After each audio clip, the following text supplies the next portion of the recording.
નમસ્કાર દર્શક મિત્રો, અવર રાઇટ્સ ન્યૂઝમાં આપનું હાર્દિક સ્વાગત છે।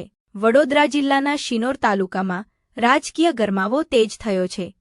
શિનોર તાલુકા પંચાયત અને જિલ્લા પંચાયતની ચૂંટણીને લઈને કોંગ્રેસના ઉમેદવારોએ આજે ભવ્ય શક્તિ પ્રદર્શન સાથે ઉમેદવારી ફોર્મ ભર્યા છે।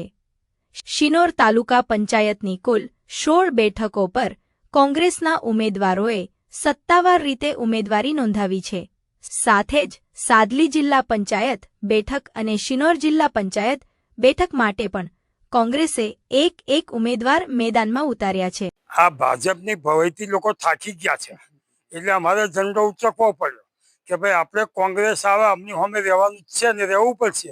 એટલે આજે મારી ટિકિટ ફાળવી છે કોંગ્રેસે, એટલે મેં આજે ફોર્મ ભર્યું છે અને સમર્થન બહુ જબરજસ્ત લોકોનું છે।